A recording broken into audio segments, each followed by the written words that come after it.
Hello, welcome to the review of the SkyFort 2 swing set by Backyard Discovery. That is what it's supposed to look like. We picked it up the other day and it comes in 4 large boxes.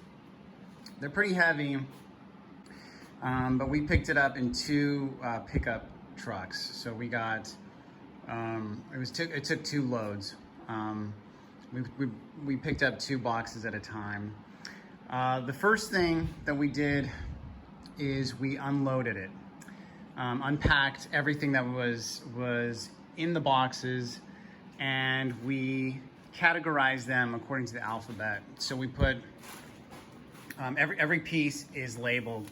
So you can see this one says B3, that one's B6. This one here is A50. So we do have A's, B's. I didn't see any C's. Definitely H, E, F's. And we put them all together. You know, if they're all H's are in this corner, for example. And then we go into L's, M's, and N's.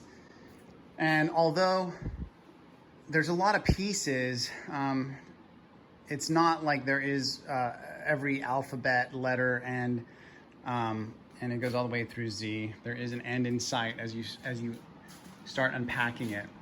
So I think this is going to be very helpful. The first thing in the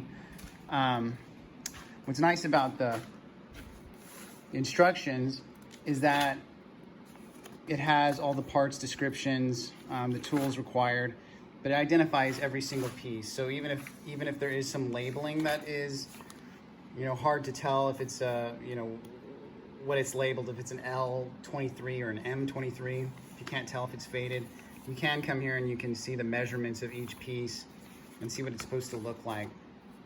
So that's nice. But one of the first things you put together is the ladder. That's the first thing. And I was able, because we had put everything in alphabetical order, I was able to identify the piece I needed right away. So we needed E77, we needed E78, and then we needed 5 pieces of H76. So I was able to go to the relevant spots that we have for that we group these things together and pull them right away, and so I was able to find it right away.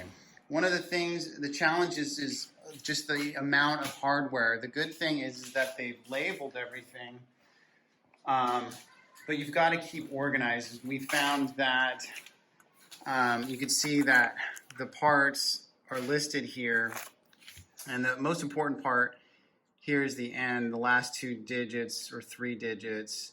So the easiest thing to do is just keep things in numerical order. It doesn't matter, you know, we started just putting all the nut barrels together, all the T-nuts together, and that just was still hard to find. So if we just put them in numerical order, we found that works out a lot better.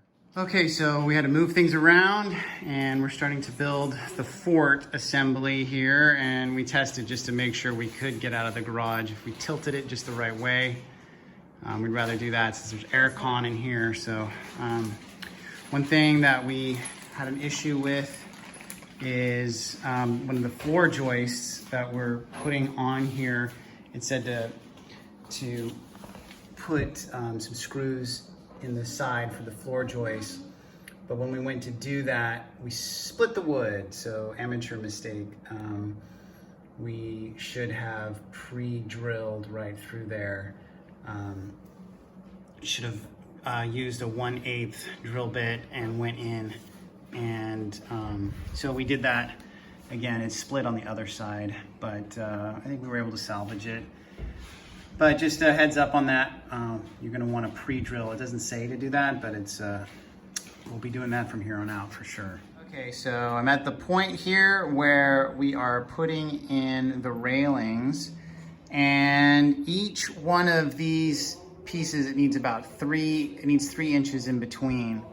And so I found that a good spacer is actually right here. It's one of the pieces. I think it's H25. Let me see if I can pull this down. It's actually H25. And so what I do is I just pick it up, I put it in between each one of those, and I find that it's much easier than measuring it out 3 inches a piece, and I think it's gonna come out perfect. So we have one piece, M11, that just won't fit in. It is just a little too long. So I marked, that's the cut I need to make. So I'm actually gonna use my chop saw and cut off a little bit of this. We'll see if it fits. But that's piece 1, M11.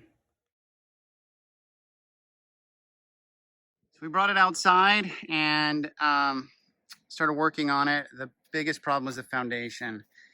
We got 6 16 by 16 pavers and 5 bags of sand. We leveled it all out and finally got these things, pulled it back on top of it. We got some weed protector screens to put underneath the pavers so that grass doesn't grow up, hopefully. Anyway, that's where we are right now. But that was definitely the most challenging, is getting those pavers level. So here we are. It's pretty much almost done. Everything came together pretty well. The instructions were fairly clear. It's just a lot of steps. You're definitely going to need 2 people. We had this was an accessory we got just to add on to it. We also got a cargo net we'll put up there. And what I did, we put some, weed prevention sheet here underneath the pavers. And then we got some of these rubber edgings that we'll put on the side, so when I mow the lawn and weed whack it, it's not going to damage the wood. So we'll do that. And that's where we're at right now. These ends, the end of the monkey bars and the swing set are on the ground, which I don't like, and we're gonna have to put those on. I think I'm gonna try to put those on pebbles. I live on a tropical island, and so one of the things I am worried about is typhoons and this thing blowing away.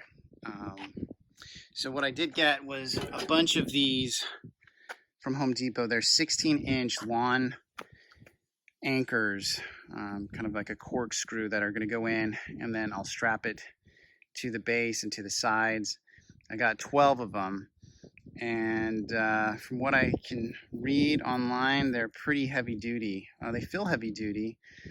16 inches goes in quite a ways, so we'll see if we can strap that down, and I'll update you when we complete that. Here's the waterproofing finish that we used on this shortly after we put it together, the play set. We got this Bear Premium transparent wood proofing wood finish with the penetrating oil. It says it resists rain after 4 hours, which is nice because we're kind of in a rainy season right now where I am. One coat application, which was nice, and we put it on late in the evening, and by the next day there was dew already all over the swing set, but it had already puddled. So I think it actually worked pretty well.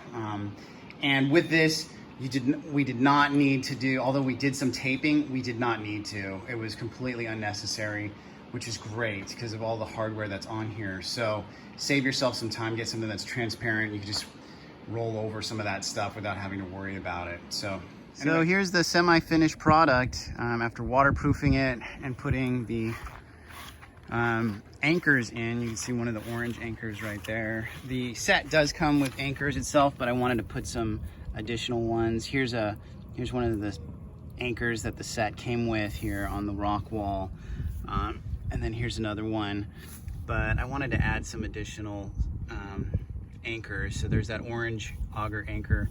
And then we added these rubber edgers around so that when we edge around it, we're not going to nick the wood.